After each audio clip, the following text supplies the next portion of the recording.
राधे राधे। जय श्री कृष्णा। मैं आज सुनाने जा रही हूँ गोकुल में बाल कृष्ण की मधुर लीलाएं।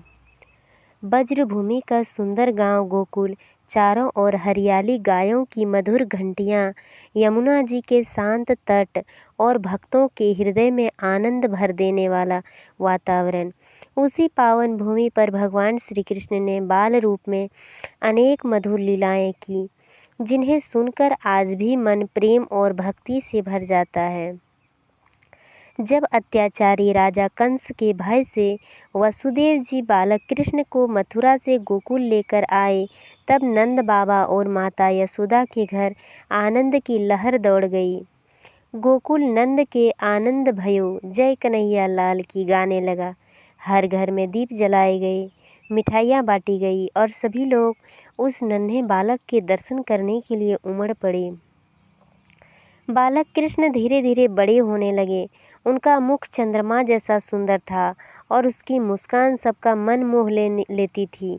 वे गोकुल की गलियों में अपने मित्रों के साथ खेलते, कभी गायों के पीछे दौड़ते तो कभी मिट्टी में खेलते हुए हंसते रहते। माखन की भी लीला है, माखन चोरी भी करते। श्री कृष्ण को माखन बहुत प्रिय था।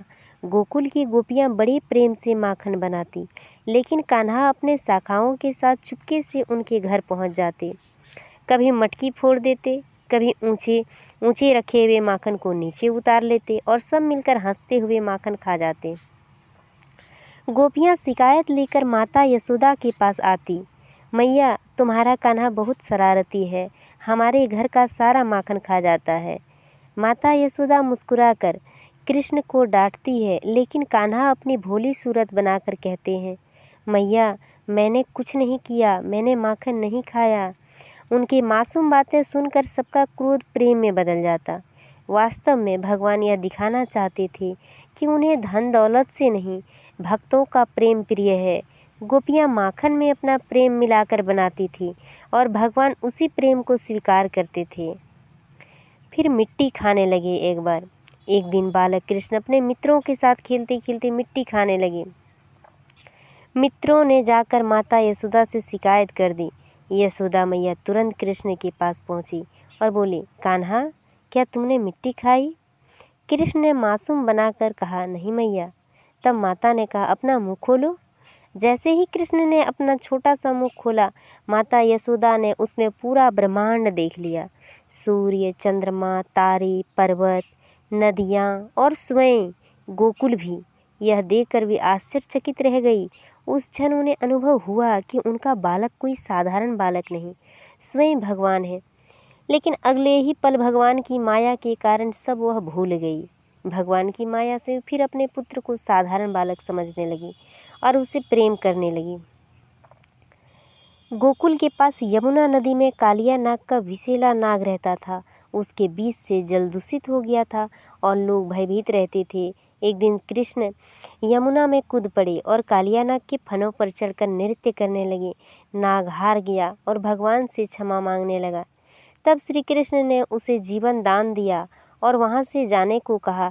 इस लीला से गोकुल वासियों का भय दूर हो गया और सब ने भगवान की जय जयकार की। इस कथा से हमें शिक्षा मिलती है कि भगवान को सच्चा प्रेम प्रिय है। कृष्ण माखन नहीं, गोपियों का प्रेम चुराते हैं। हमें भी भगवान की भक्ति सच्चे मन से करनी चाहिए।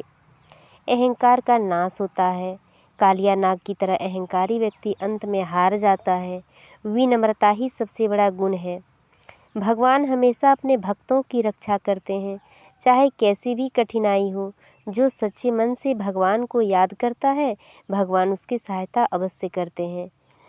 बाल लीला हमें सरल और निष्कपट बनने की प्रेरणा देती है। श्री कृष्ण की मुस्कान, उसकी चंचलता हमें प्रेम, आनंद और निष्कपटता से जीवन जीना सिखाती है। अंत में यह भी कहा जाता है कि जहाँ कृष्ण का नाम और प्रेम होता है, वहाँ सुख, शांति और आनंद स्वयं आ जाते हैं। गोकुल की बात, लीलाएं केवल कहानियाँ नहीं है, बल्कि भक्ति और प्रेम का अमृत है, जो हर भक्त के जीवन को पवित्र बना देते हैं। राधे राधे। जय श्री कृष्ण। जय श्री कृष्ण।